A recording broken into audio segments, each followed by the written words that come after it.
Hello दोस्तों, कैसे हैं आप लोग। तो चलिए आज हम लोग भक्तिकाल की शुरुआत करते हैं। भक्तिकाल के कुछ बेसिक प्रश्न होते हैं तो उन्हीं की हम तैयारी करेंगे, उन्हीं को हम पढ़ेंगे। जिस टाइप से प्रश्न आजकल पूछे जा रहे हैं अब हम लोग उसी तरीके की तैयारी करनी है। हम सरल और कठिन दोनों प्रकार के प्रश्नों को पढ़ेंगे। तो चलिए भक्तिकाल की शुरुआत हम सरल प्रश्न से करते हैं। तो सबसे पहले ही प्रश्न हमारा पूछा जाता है कि भक्तिकाल की समय सीमा क्या है। तो भक्तिकाल की समय सीमा 1375 से 1720 दिसंबर तक मानी। अगला प्रश्न हमारा है मुनायर विलियम्स के अनुसार भक्ति शब्द की व्युत्पत्ति किस धातु से हुई है। तो ये भज धातु से हुई है। अगला प्रश्न है भक्ति शब्द का सर्वप्रथम उल्लेख किस उपनिषद में मिलता है। तो श्वेताश्वेतांबर उपनिषद में मिलता है। अगला प्रश्न है भक्ति को इस्लामी धर्म की प्रतिक्रिया किसने माना। तो किसने माना है, आचार्य शुक्ल जी ने माना है, आचार्य रामचंद्र शुक्ल जी ने माना है।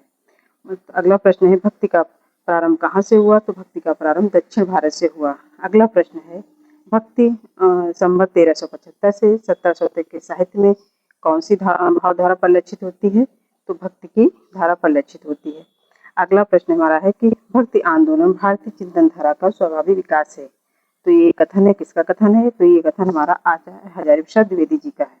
अगला प्रश्न है कि यदि इस्लाम ना आया होता तो भी साहित्य का बारा आना वैसा ही होता जैसा आज है। यह कथन भी हमारा किसका है, हजारी प्रसाद द्विवेदी जी का है। अगला प्रश्न हमारा है कि हिंदी का भक्तिकाल बाहरी आक्रमण की प्रतिक्रिया है। यह कथन किस विद्वान का था। तो ये कथन आचार्य रामचंद्र शुक्ल का था। अगला प्रश्न है भक्तिकाल को लोक जागरण काल किसने माना है। तो ये माना था रामविलास शर्मा ने। अगला प्रश्न है कि अगर पूजाए भक्तिकाल को लोक जागरण काल कहे तो हम रामविलास शर्मा टिक करेंगे, और सिर्फ लोक जागरण आए तो आप लोग हजारी प्रसाद द्विवेदी को टिक करना। जैसे पूछा है कि हजारी प्रसाद द्विवेदी ने भक्तिकाल को किसकी संज्ञा दी थी, लोक जागरण की संज्ञा दी है। अगला प्रश्न हमारा है हिंदी के किस काल को स्वर्णकाल कहा जाता है।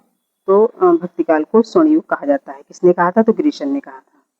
अगला प्रश्न है भक्तिकाल को हिंदी काव्य का स्वर्णयुग किसने कहा। तो ग्रीशन ने कहा। अगला प्रश्न है भक्तिकाल के लिए किशोरावस्था काल किस विद्वान ने माना है। तो ये रमाशंकर शुक्ल रसाल ने माना है। तो अगला एक महत्वपूर्ण कथन हमारा है, तो जो महत्वपूर्ण कथन हमारा है कि अपने पौरुष से हताश जाति के लिए भगवान की भक्ति और करुणा की ओर ध्यान ले जाने के अतिरिक्त दूसरा मार्ग ही क्या था। भक्ति के संदर्भ में यह कथन किस आलोचक का था। तो ये कथन जो हमारा है आचार्य रामचंद्र शुक्ल जी का है। अगला प्रश्न है भक्तिकाल को अरबों की देन किसने माना है। तो प्रोफेसर ताराचंद ने माना है। भक्ति द्रविड़ी उपजी लाए रामानंद प्रगट किया कबीर ने 7 दीप 9 खंड। ये कथन किसका था। तो ये कथन कबीरदास जी का था। अगला प्रश्न है हिंदी में भक्ति साहित्य की परंपरा संत नामदेव की रचनाओं से मानी जाती है। ये कथन कैसा है। तो ये पूर्णतः सत्य कथन है। अगला प्रश्न है भक्ति के आद्य आचार्य कौन माने जाते हैं। तो रामानुजाचार्य माने जाते हैं। भक्ति के आद्य आचार्य या भक्तिकाल के प्रवर्तक कौन हो। तो ये हमारे रामानुजाचार्य ही माने जाते हैं। अगला प्रश्न है विशिष्टाद्वैतवाद के प्रतिपादक कौन है। तो ये रामानुजाचार्य हैं।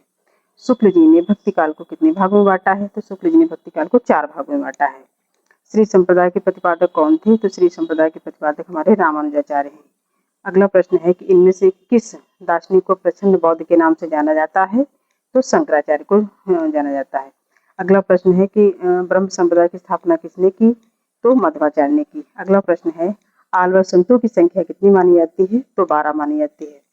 दक्षिण भारत से उत्तर भारत में भक्ति का प्रचार प्रसार करने वाले रामानंद का जन्म कहाँ हुआ था। तो ये कहाँ हुआ था, प्रयाग में हुआ था। अगला प्रश्न है कि रामानंद तत्कालीन किस बादशाह के समकालीन थे। तो ये सिकंदर लोदी के समकालीन थे। अगला प्रश्न है नाभा दासकृत भक्तमाल में रामानंद के कितने शिष्य बताए गए हैं। तो 12 बताए गए हैं। अगला प्रश्न है रावण संप्रदाय के संस्थापक कौन थे। तो ये रामानंद जी थे। योग चिंतामणि, श्री रामाचरण पद्धति और राम रक्षा सूत्र किसकी रचनाएं हैं। तो ये रामानंद की रचनाएं हैं। फिर आरती कीजिए हनुमान लला की रचनाकार कौन थे। तो ये रामानंद जी थे। आलवर वैष्णव की संख्या कौन सी थी। तो आलवर वैष्णव की संख्या 12 है। नाथों की संख्या 9 है। नाथों की संख्या याद करने की बहुत सिंपल ट्रिक है, ना से नाथ, ना से 9। फिर अगला प्रश्न हमारा है कि रामानंद ने अपनी पूरी गुरु परंपरा का उल्लेख किस ग्रंथ में किया है। तो जो उनकी रचना है रामाचरण पद्धति, उसमें किया है। रामानंद की शिष्य परंपरा में आते हैं रामानुजाचार्य। अद्वैतवाद के अनुसार जीव क्या है? जीव और ब्रह्म एक ही है। अगला प्रश्न हमारा है कि भक्ति भावना का मूल स्रोत भारत के किस क्षेत्र से माना जाता है? तो दक्षिण भारत से माना जाता है। अगला प्रश्न है आर्य भक्तों द्वारा लिखित ग्रंथ कौन सा है? तो जो हमारे दिव्य प्रबंधन हमारा किसका है? आर्य भक्तों की रचना है। अगला प्रश्न है कि पंचरात्र में रात शब्द का क्या अर्थ है? अगला प्रश्न है पेरुमाल तिरुमोल में किस संत आल्वर की रचनाएं संकलित हैं? तो ये हमारे जो लेखक रचनाकार हैं कुलशेखर, उनकी रचनाएं संकलित हैं। तो यहाँ पर हमारे 40 प्रश्नों की श्रृंखला होती है समाप्त। अगला जो क्वेश्चन है फिर से हम तो देखिए इसमें बहुत से प्रश्न हैं। अगर आप लोग मेरे साथ जुड़ेंगे तो मैं आपको भक्तिकाल ऐसा कोई प्रश्न नहीं होगा जो आपका भक्तिकाल से छूट जाए।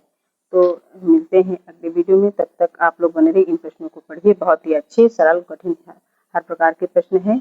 और मैं आप लोगों से ये कहना चाहूँगी अगर आपको ये प्रश्न अच्छे लगते हैं तो मुझे लाइक करें, कमेंट करें और सब्सक्राइब करें।